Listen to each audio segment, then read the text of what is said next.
सरयू नदी के तट पर बसा एक गांव था भारतपुर, जहां एक साधु रहता था। वो साधु रोज घाट के किनारे बैठकर चिल्लाया करता था, जो चाहोगे सो पाओगे, जो चाहोगे सो पाओगे। बहुत से लोग वहां से गुजरते थे, पर कोई भी उसकी बात पर ध्यान नहीं देता था और सब गांव वाले उसे एक पागल आदमी समझते थे और आते जाते उसे कुछ न कुछ खाने को दे दिया करते थे। ऐसे ही साधु महाराज का जीवन बीत रहा था। एक दिन एक युवक वहां से गुजरा और उसने उस साधु की आवाज सुनी। रोज की तरह वो साधु जो चाहोगे सो पाओगे, जो चाहोगे सो पाओगे की रट लगाए हुए था और वो युवक मन में उम्मीद लिए आवाज सुनते ही उस साधु के पास चला गया। युवक ने साधु से पूछा, महाराज, आप बोल रहे थे कि जो चाहोगे सो पाओगे, तो क्या आप मुझको वो दे सकते हैं जो मैं चाहता हूं? साधु उसकी बात को सुनकर तपाक से उसका जवाब दिया, बिल्कुल बेटा, तुम जो कुछ भी चाहते हो वो पा सकते हो, अगर तुम मेरी कही दो बातें समझ लो।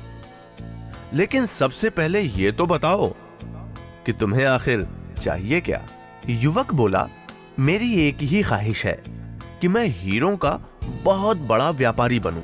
साधु मुस्कुराते हुए कहता है, कोई बात नहीं, मैं तुम्हें एक हीरा और एक मोती देता हूं। उससे तुम जितने भी हीरे मोती बनाना चाहोगे बना पाओगे।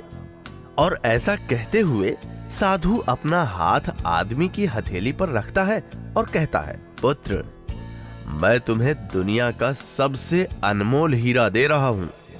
लोग इसे समय कहते हैं। इसे तेजी से अपनी मुट्ठी में पकड़ लो और इसे कभी मत गंवाना। तुम इससे जितने चाहो उतने हीरे बना सकते हो। युवक अभी कुछ सोच ही रहा था कि साधु उसकी दूसरी हथेली पकड़ते हुए कहता है, पुत्र, अब इसे पकड़ो। ये दुनिया का सबसे कीमती मोती है।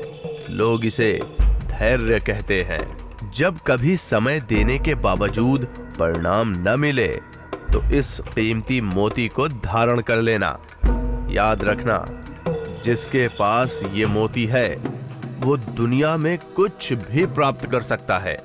युवक साधु महाराज का धन्यवाद करता है और गंभीरता से साधु की बातों पर विचार करता है। साथ ही ये निश्चय भी करता है कि आज से वो कभी अपना समय बर्बाद नहीं करेगा और हमेशा धैर्य से काम लेगा। और ऐसा सोचकर वो हीरों के एक बहुत बड़े व्यापारी के यहाँ काम करना शुरू कर देता है और अपनी मेहनत और ईमानदारी के बल पर एक दिन खुद भी हीरों का बहुत बड़ा व्यापारी बनता है। समय और धैर्य जीवन के वो दो हीरे मोती हैं जिनके बल पर हम बड़े से बड़ा लक्ष्य प्राप्त कर सकते हैं। अतः जरूरी है कि हम अपने कीमती समय को बर्बाद न करें और अपनी मंजिल तक पहुंचने के लिए धैर्य से काम लें।